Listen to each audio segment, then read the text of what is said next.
Don't be talking too much shit. To you. Oh, to me, yeah. I mean, it's a natural thing that you keep me on my toes. We go back and forth, and there's a couple comments, and then bump you up a bit. But then there's a couple comments that just knock you down every now and again. Yeah, I mean, you can't get too high or too low in this business. You got to stay in the middle because there's highs and lows. I mean, there's going to be peaks and there's going to be valleys, and then in the middle is where you kind of gotta. It's like when you're flying an airplane. It's like you got to keep the stick level. You don't want to be going down, and you don't want to be just climbing too much because you can't climb forever. Yeah, I mean that's your expertise. It's like I don't know about flying planes, but anyway. Yeah, I mean, starting the year off with a big win on the road's big. I mean, that's yeah. Well, especially against a team that's like, there's a lot of hype around some of the players that they've got. High offense, defense. Defensive football is. Yeah, and it is what you can never really predict it, but then you can predict like offensive stars. They got a solid special teams core, let's say, in their kicking and snapping. Yeah, but for I sure. can't say much for the others, but it's like, it's a big game to go to Edmonton. Yeah, bust out a gritty win. Weather was all over the place. Weather was crazy. We go in, we're out there, we get there, and it's perfect. I'm like, Lewis, it's warm. There's 0 wind.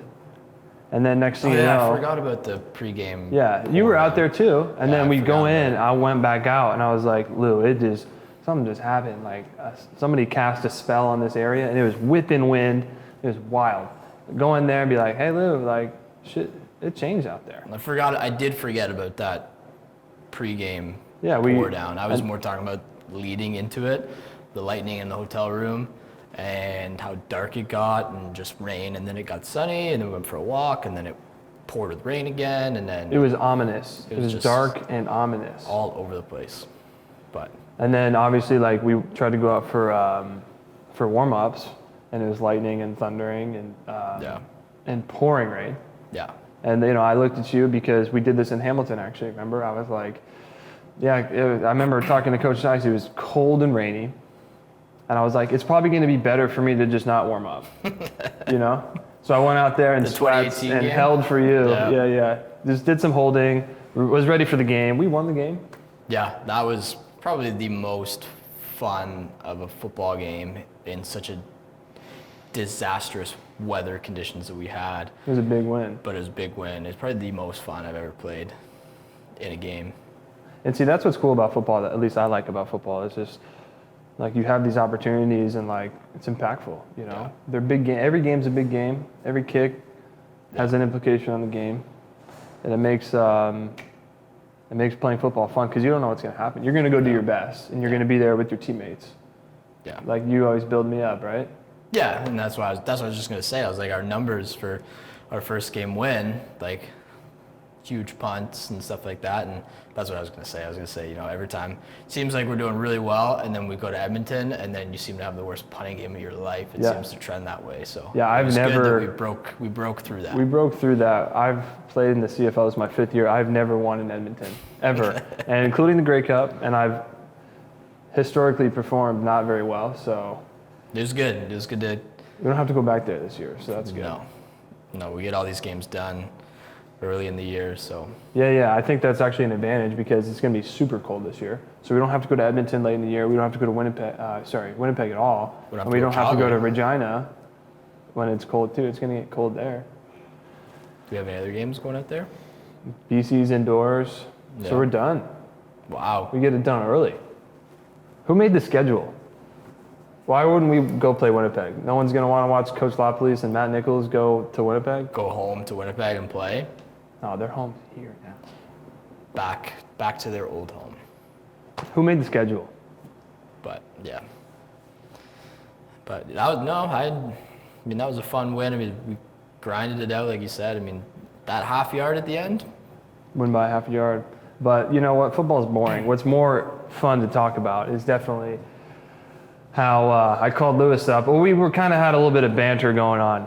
We had some banter. We had the idea that maybe if I got up early to quarantine before training camp, it would make it easier for me when I got here. So But we've been talking about different things in an off season, like me coming down Yeah, to yeah. spend some time, Get some training in and with the stuff guys like I that, train or with. like you come up whenever you'd like to, but we've just never been able to get it done. So it was good to have you come up significantly earlier, this year, and like you were saying, some of the work we could get done. Yeah, unprecedented circumstances with COVID, and not to mention, I get there, your family's like family to me. We had 5-star accommodations and food. Yeah. You were cooking, your mom was cooking, dad was cooking. We had a bit of everything going on. We had some good food, we had some good hydration. Yeah, we had some hydration. Some other stuff too, and it's nice to get outside. Competitive ping pong. Yep.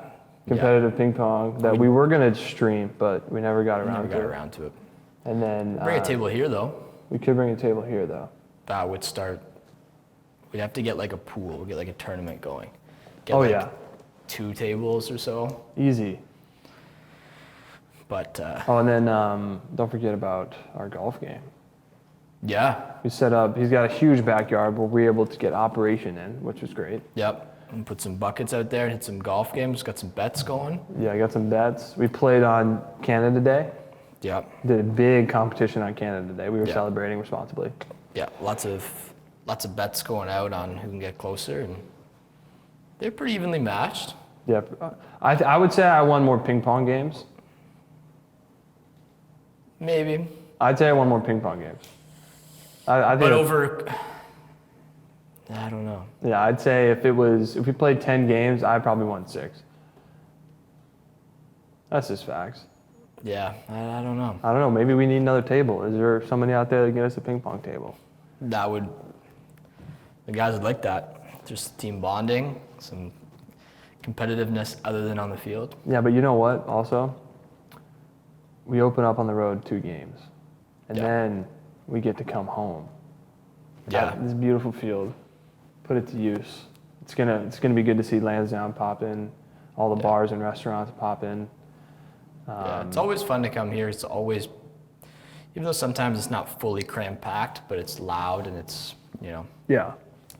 those games are always fun, especially earlier in the year. Like Ottawa might not seem like a football as such city. Like there's a lot going on here. It is now though. With hockey and stuff. Like but you wouldn't say Ottawa is like a football town. Like you could name some cities in the States. You'd be like, this place is football insane. Like,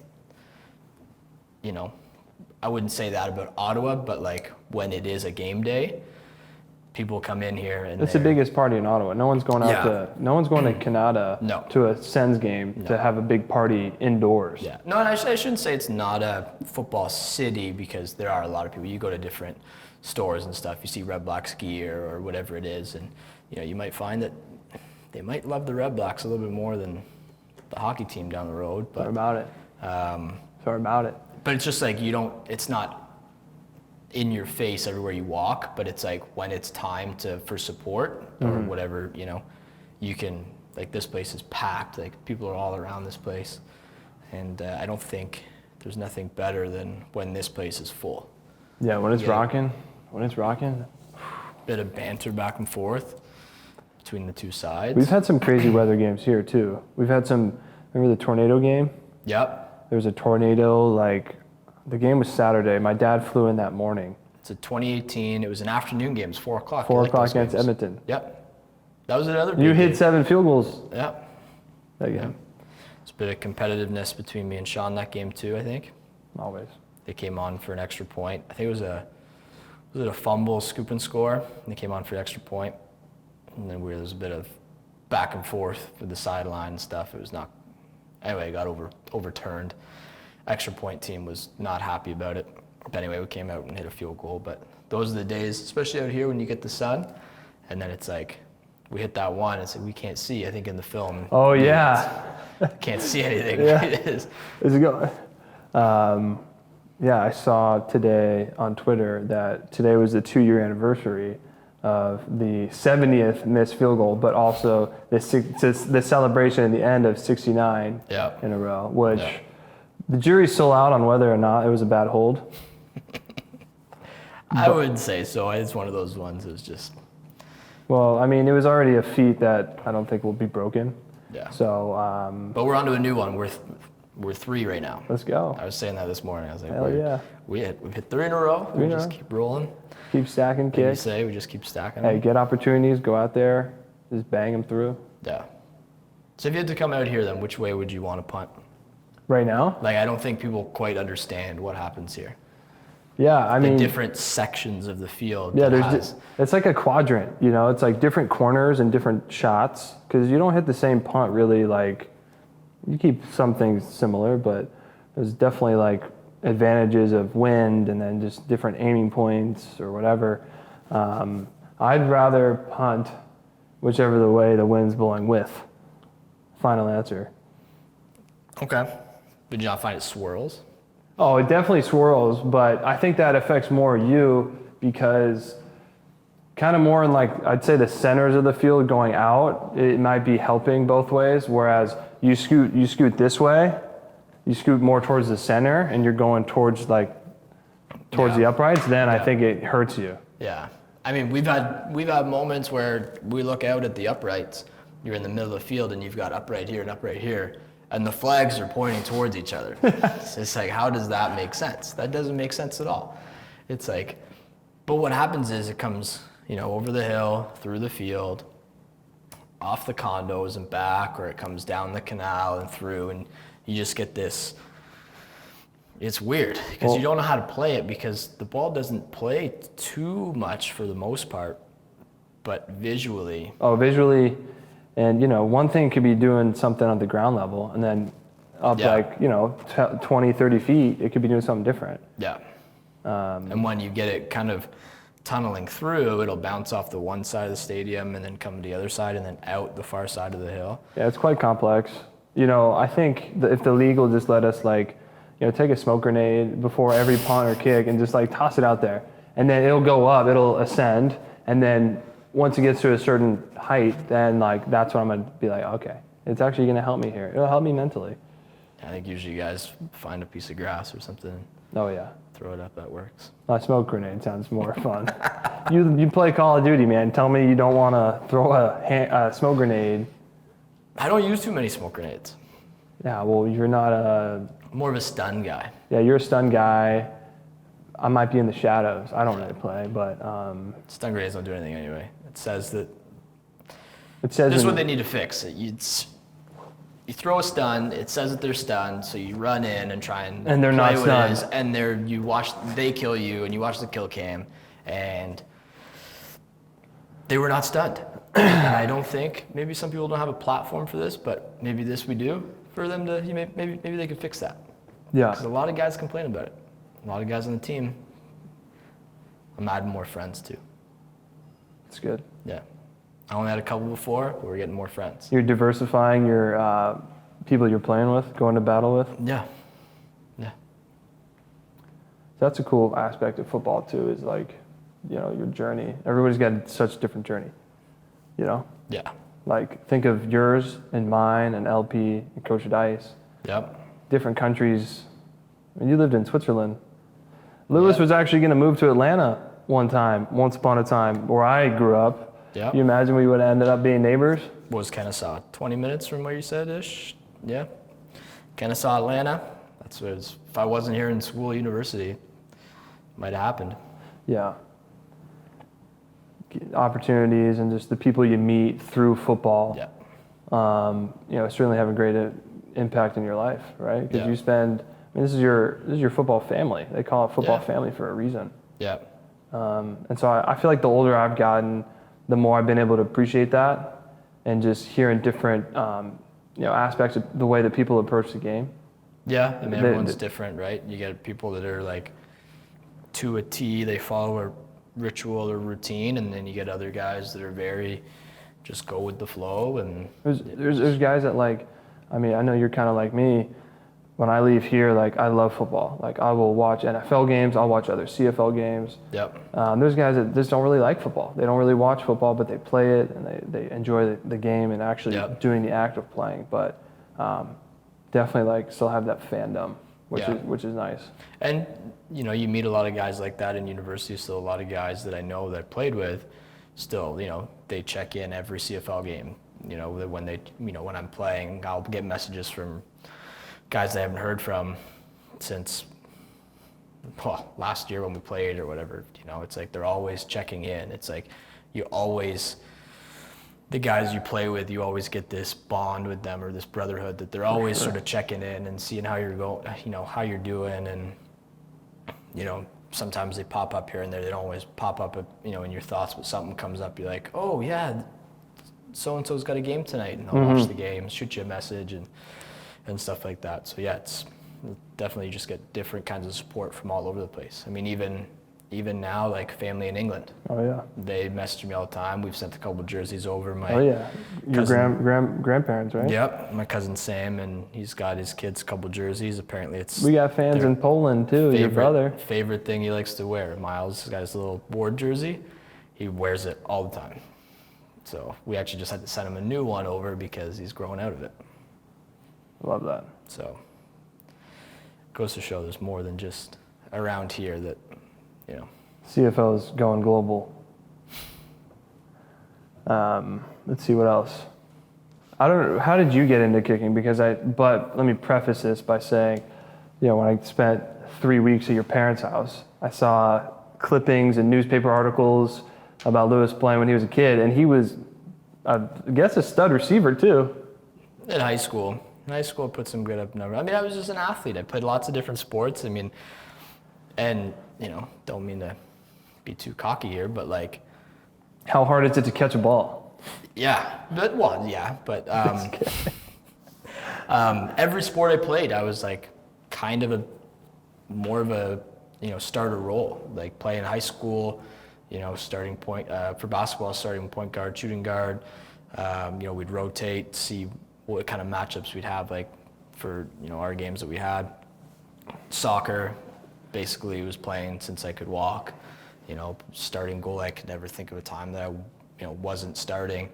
You know, and then when I came to Canada, got introduced to basketball and football, and it was just something that kind of took off. And there's lots of skills, playing goalie, catching a ball, kicking a ball, being able to place it kind of wherever I need to put it. You know, it's something I wouldn't say that I've worked on when I was a kid, but it was just kind of a natural ability to be able to kick the ball. Yeah, for sure. And, you know, lots of different sports go into it. But then I guess I started in sort of the Little League. We had like an OPP league back in Kingston. I don't think they still do it anymore. And they were kind of like, you know, it's normal. Open tryouts, who can kick the ball? Where, you know, we've had camp for like 2 weeks, and all of a sudden we're 3 days before our first game, and they start putting in the special teams and what they're going to do for it. And, you know, oh, who can kick? And you get all these kids, yeah, I can kick. And I was kind of like, yeah, I can kick pretty well. And then all these other kids, they're like, yeah, I can kick. Couldn't kick. They were not good. And then I just went out, kicked, and the coaches were like, yeah, that's it. And then from that point on, the older age group that was practicing on the field next to us, the coaches there were actually the senior high school coaches at the high school that I was going to the next year. And they're like, oh yeah, you know, when you come in and stuff like that, we'll get you kicking and working. It just kind of progressed from there. But doing a bit, you know, never really had any coaching in high school. I had a little bit here and there, but nothing structured, I guess. And then I went to university, and that's kind of where it took off. I mean, kind of had to make the decision of, do I want to kick or do I want to be a receiver? Like some people are like, you know, kind of you say it, the more you can do. Mm-hmm. But wait, so did you go as a receiver? Yeah. I was not recruited. Were you going to be Wes Welker? Yeah. Julian Edelman? Yeah. I need to see you running routes tomorrow. That was, well, we're talking like 7 years since I've been running routes. No, but athletic ability might still be there. We'll see if we can find it. But yeah, well, I didn't get recruited anywhere. You know, I emailed coaches out east, you know, Bishops. I emailed Queens, Western, all these different schools, and some didn't reply and some did, and they're just like, you know, we're not interested. Or I had a conversation with the Queens coach, and he was like, you know, we have our guy, he's coming in next year for the next 5 years. And then funny conversation, my last university game, he said, our conversation a few years ago, if I'd known this, I would have been had a different opinion on, but I said, I might not be the same kicker if I'd gone to Queens, so. There you go. I don't know. And you end up where you're supposed to be, right? It all works out in the end, It all does, and like throughout your journey of like college and high school and stuff, you probably had to overcome and triumph all those things that you add to your tool bag of like experiences make you who you are. Yeah, and at university, they're constantly bringing guys in every year, right? They don't know who they've got. So it's kind of like they bring a guy in, maybe someone drops out, education, or they're just not fit for them, or how it is. And it's not for everybody, that's for sure. No, and that's just kind of how it goes. Like you say, it just kind of molded itself, and you get your opportunity at that moment, and you either take it or you don't, or if and if you don't take it, it's not the end of the world. You might get another one, but that's kind of what I explain to a lot of kids, when we talk about stuff like that. But it's not all about you're not going to attain success overnight. And I think that's one thing that kids, and we've talked about coaching younger kids, because I know you do it and I do it. They just want to go out there and like just be good and like take videos and put them on the internet. And it's just not how it works. You got to have a body of work. You got to really learn the fundamentals, all those things that you do out there that like you have learned through doing it 10,000 plus times. Yeah. The 10,000 hour rule. You spent more than 10,000 hours on your craft. So you're a master, you're an expert in what you do. Yeah. And so kids need to embrace that more and not just try to be sexy and get recruited. And well, that's the thing too, that doesn't help. But this recruiting thing's nice, you get exposure, but it also doesn't help sometimes because they come and they're like, they stop developing because they think they're good, They right? think they're it. They've got it, and they get recruited, and they're like, oh, I've got it, I'm going, you know what I mean? And then they get there, and there's 50 other kids that are the same ability. You were the best player on your high school, but guess what? Everybody's best player on their high school. That's how it was for me in college. It's like if you got to college, you were probably the best player on your high school team. And I was good, but like we had other players. But then you go to college, and everyone there is the best player. And then you get to the pros, whether it be the NFL or CFL, and the best player on their college team is on the team. So it's interesting dichotomy of. Yeah. And you take some pride in that too. Like you take pride in how much work you've put in to get to that point. Like you don't realize it until like when I was in high school, I was not like super prideful in how good I was. No, you put your head down and work. I went to university and it was the same thing. And I haven't looked back. Like even now, I'm like, I don't look at what I've done. It's like I had a good career at university, and that's what's kind of got me. The work there has got me to where I'm got now, and and a lot of different sports leading into it, and it just kind of everything molds together. I mean, like you're not just a punter. You can sling it out there. You can sling it a little bit, but and that's you were talking about just like putting your head down and working too. Like, I mean, that's the nature of our business, right? Like. As good as maybe you have done in this last game, the only thing that really matters is the next punt, the next kick, right? Because so that's like the balance. You gotta enjoy it. You gotta look back and be like, hey, you know what? Like it took courage to go out there. I triumphed because I was successful. I hit a good punt. We had a great coverage. Had a great net. So that's like all those things that are so great about it. That's what keeps me coming back. You show up to game day, I don't know what the heck is gonna happen.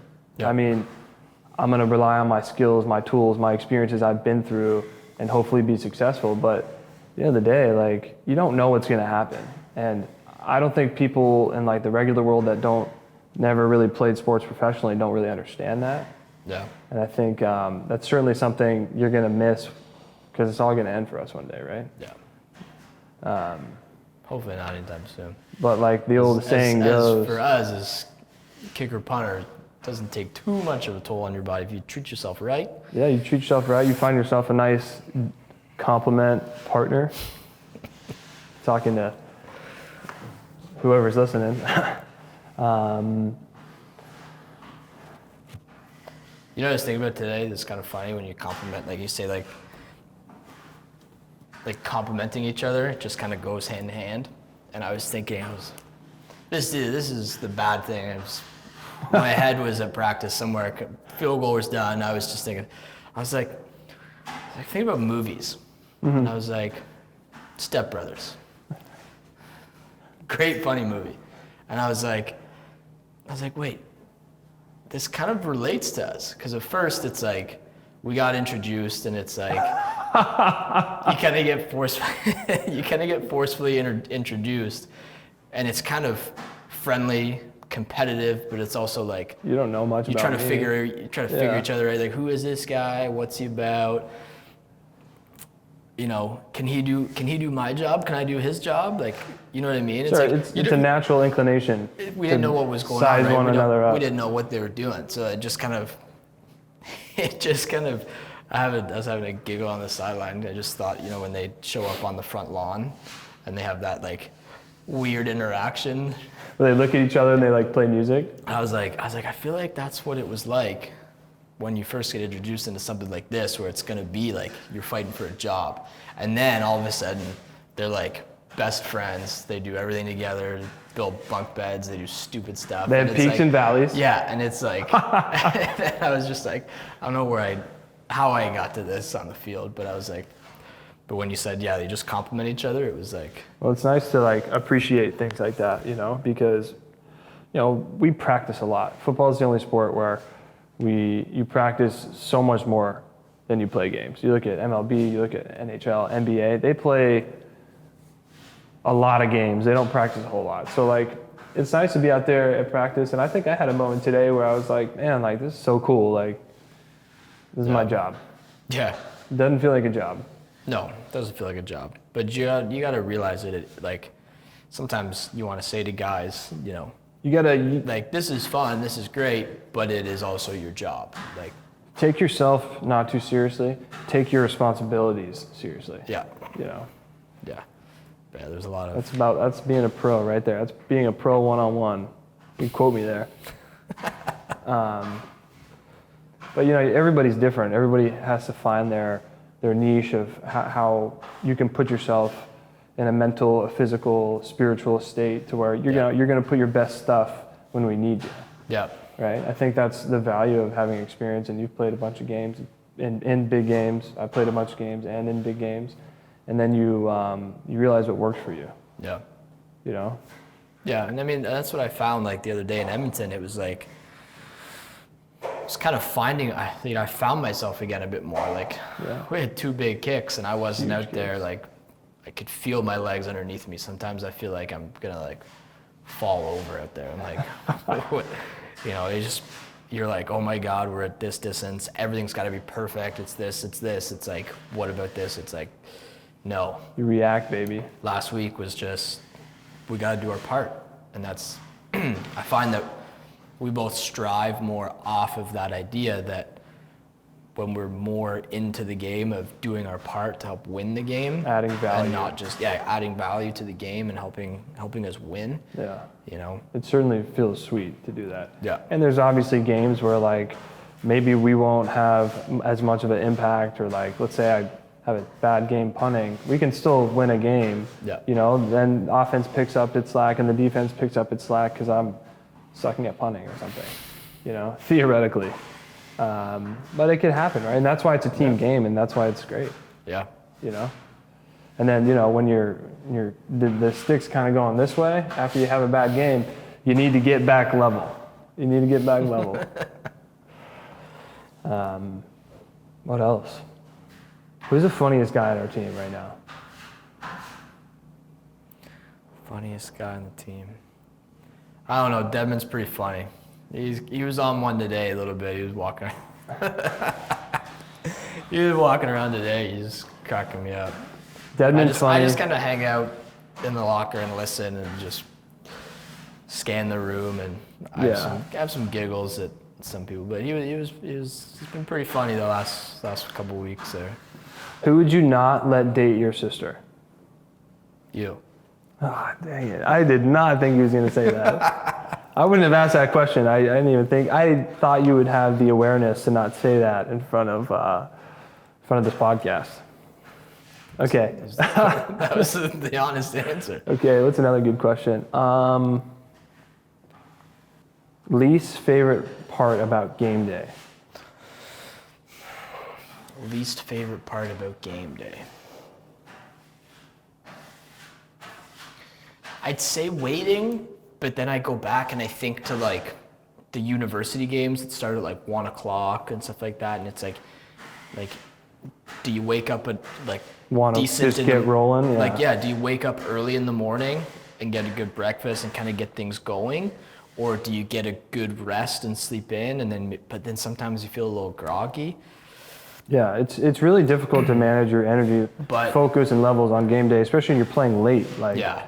it's like you wake up and you hurry up and wait around, but also at the same time, like if you can find some sort of peace throughout the day. I know it's really tough for guys because they're so excited, and there's a lot that's about to happen, and you're just waiting for it. But if you can find that peace before, but it is tough. Waiting is tough. It's waiting. I think waiting would be. Okay, do you have any questions for me?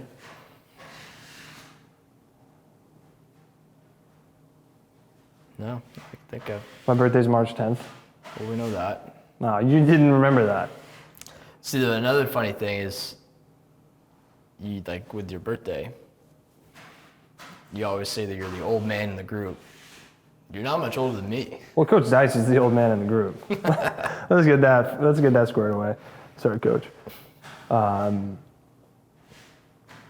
Yeah, we were born in the same year. Yeah. But in 5 months apart. in university in Canada, you can go to college for 12 years. You have 12 years of eligibility to play 8 or something. No. Ridiculous. You've got 7 years to play 5. 7 to play 5. So you can be 25-year-old senior. That's like BYU. All those guys, the Mormon guys, that go on their mission trips. Yep. And then they come back. And That was like me though. Listen, I redshirted. I didn't redshirt, sorry. I'm the oldest player. I was the oldest player in my last year playing, because the cutoff day, if you were born September 1st or before September 1st. So were you 23-year-old senior? I don't know how it works. I mean, I had 2 years off. And I'm asking you, how old were you your senior year? Or your last year of eligibility? 25. Okay, I was 21. Yeah. 21. But it's like, your cutoff day is the 1st of September. My birthday was the 2nd. Yeah, so true. Good for you. Yeah. Hey, it got you here. So I got that last year to play. Otherwise, I mean, it's great. I'm happy you did it. yeah, I mean, it's beneficial. I mean, like you said, you're what, 21? Yeah. Like, I just was able to purchase alcohol yeah.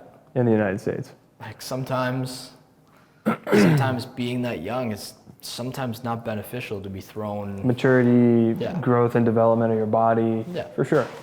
I think I would have benefited from like a redshirt year or something like that, but at the same time, like I got to play as a freshman, like learned a lot really fast, Yep. and probably helped me along the way, in some capacity. But I tell you what I get really mad about is that you can't swim in the Rideau Canal. I don't think you want to. Well, that's what I'm saying. Like, as much reverence as I have for the Rideau Canal, how much admiration, how many times I stroll and bike up and down it, I'm just like, man, this is so nice. How many times have I skated it? Once. Some nicer places, I think, to us. I know, but maybe one day I want to win a game here and then drink some vodka and then just take a dip in the canal. You could. You might be able to. Grey Cup. We can't tell. Yeah, Grey Cup.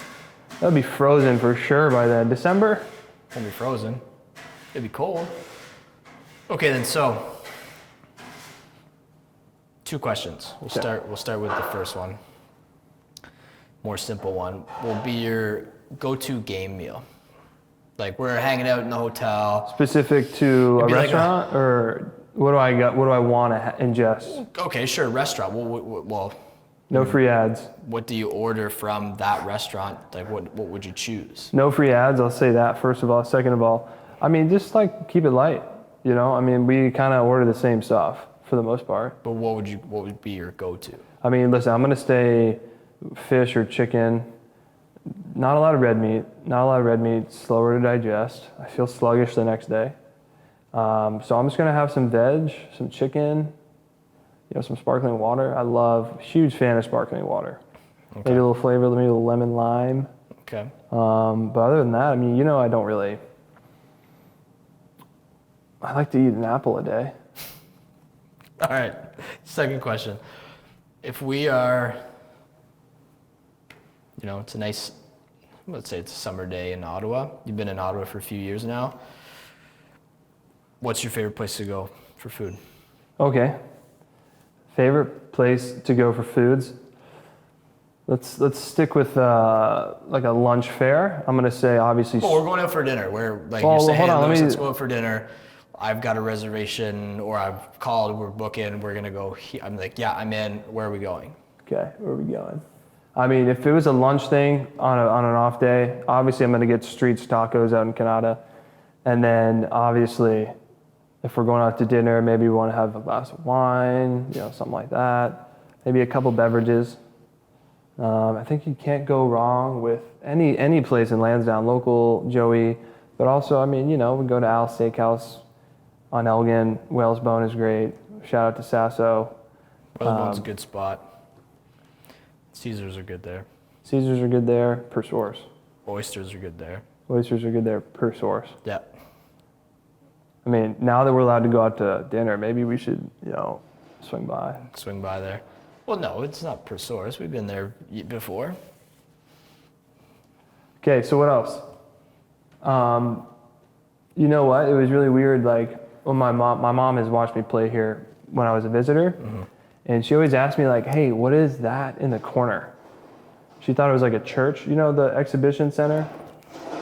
Oh, the Aberdeen. Yeah. Apparently, it's been here forever. It's a historical building. It's a historical monument building, heritage house. They do lots of things in there. They have Concerts. They have concerts, markets. Yeah. But what I'm saying is I didn't know what it was, and she always asked me. So when I got here, I was happy to report back to her that I think it was an old auction off cows. Yeah. Place. It's what do they call that? Exhibition. There you go. I went to college in Texas. Funny thing, actually, a guy that you bet Matt Amy. Yeah. He's got a farm out in Napanee, which is where Leroy's from, and he said when he was little, or some of his dad as well, they used to bring cows here to show and stuff. It's kind of funny. That is cool. But actually, speaking of that, you should have seen this place when I was in university. When we first came, we used to play. My first year of university, we played here. It was before Lansdowne. Was it Lansdowne? Before this whole thing was here. This was kind of crazy to what this is now. Okay, let me see. Like the only thing, like down Bank Street, was Kettleman's. No way. Yeah, Kettleman's there. That was like a big like. Those shops and boutiques and stuff weren't there? No, not that I can remember. Like the apartment buildings, like all those apartment buildings on the other side of the road, all this stuff. Obviously, the economic growth around this area has been stimulated thanks to our great ownership and putting this magnificent facility here. I don't want to say it is, because there might be some other things that teams do before you, but it might be the best place for a whole event, let's say. Oh, a game day here? Yeah. I mean, people come here and I know like a guy like Matt Nichols told me, he was like, man, all the guys on our team, when we used to come play in Ottawa, people were always like, man, this would be a prime spot to play. Yeah. Like good. You've got everything. Good city, good town. You got history. You got a lot going on with Parliament and government stuff here, which is cool. And you've got everything from like families come for lunch, come to the game, have dinner, and go home. Or you've got anywhere from your typical group of university guys that like to come and support us. Like a bunch of my friends that like to come. They'll have some beers over at a local or Joey's or whatever, and then they'll come watch the game, and then we'll meet up with them after, and we'll go get dinner somewhere else at Milestones or something. And just all around, like when my family comes, they do the same thing. It's like for an event day, if you're gonna plan a day in Ottawa. Great place to come. Yeah, if you want to plan a day in Ottawa, this is on the list. come to a Redblacks game and do the whole thing. It's so great that I had a buddy come visit for a game in 2019. He didn't even come to the game till the third quarter. He went to local. He was like, man, Canadians. You got caught up a local? Yeah, he's my friend from Houston. He was like, Canadians are so nice. And I was like, and so we went in there after the game, and he was like, oh, that's Tony, that's Marie, that's Michelle. Like, he knew everybody. He was like the most popular guy in local. And that's what happens. That's what happens. You come here and you meet Canadians and have a good time, watch a game. He came the third quarter. I was like, thanks for coming to the game. No, I watched. They got TVs over at local or wherever he was. He's like, I watched the game. He was like, you gave me crappy seats. I was like, no, I didn't. There's not one crappy seat in this place. Yeah, I know. He was just joshing. But that was funny. So let's talk about the cream of the crop. Favorite coach you ever had? Favorite coach? No, there's a few up there. I mean, but I think if I had to choose one, I think it would be my kicking coach that I got introduced to in university. We call him DMJ, Dave Miller Johnson's name. And he was someone that didn't know really about me either before I came to school. When I came to school, got introduced to him, did some kicking stuff, and there's a lot of potential and stuff. My consistency was always there, but he was someone that really took me under his wing for many years. We even chat now, like throughout the whole pandemic and stuff like that. Send him film when I can, and he was a guy that, he was a coach on one side, and then a good friend on the other. You could, I was speaking to Jose about this today, that we would sit down and we would just talk. Like I found, kicking and stuff, it's not kind of like what the other guys do, where it's run drills, meetings, stuff like that. There's a lot of... Take each other's heads off. Yeah, there's a lot of conversation that goes into kicking situations, what to prepare for, what to look for. So he was someone that just kind of guided me through university and was a guy that always had my back no matter what. It was like, he would get upset if we're, that 52 3-yard range and we're 3rd and 4, and instead of punting it to the corner or kicking a long field goal, we go for it on 3rd down. He would go nuts at the head coach. You hear him on the sideline, and then he's got your back. He's got your back in those coaches' meetings, being like, you've got one of the top kickers in the country. Like, we've got to show him off. He can hit these. Like, let's go and do those. So he would be a coach that I would always turn back and rely on, and if I had any questions or whatever like that. So, how about you? Obviously, like you, like everybody, you have instrumental people, and it's like a group of people, right? That help you and guide you and are resources for you. But my special teams coach in college, who kind of found me, recruited me. He was a special teams coach, Coach Levine. I look back and he saw a lot in me, and he, kind of guided. He knew how to kind of mentor me and which direction to point a punter and a kicker, because that's so difficult. And that's what you need, right? You need someone that can understand, take the athlete and adjust to his needs, and kind of guide them in the direction that they kind of need to be pointed in. Yeah, he was really, him and Coach Dice have a lot of coaching qualities that are similar, for sure. And so I appreciated that about him. And he gave me an opportunity and kind of got the momentum rolling for me. Yeah. And my junior year, our head coach left and he became the head coach. So he became the head coach for the University of Houston, and it was great. It was like, my coach is the head coach. My guy's the head guy. And he's a great man, and certainly someone I learned a lot from. He was very serious all the time, so it made me very serious. No, really? I did, but then as I got older and got away from that a little bit, I think I started to enjoy it a little more. Yeah. But that's how she goes. Yeah. I think a lot of players got someone, right, that has always guided them along the way or pointed them in the right direction, whether they be young kids and they're like, that's where they found their passion for the game, or they're like the older guy where it's like, this guy kind of put me straight in it's like the right direction. It's like Hillary Clinton's book. It takes a village to raise a child. It takes a village to get a player and turn them to a professional. I think that is definitely some sort of comparison there. Well, we talked about politics. We didn't talk about sex or religion yet. Bit of alcohol in there. We could do all the other stuff that you're not supposed to talk about next time. Yeah.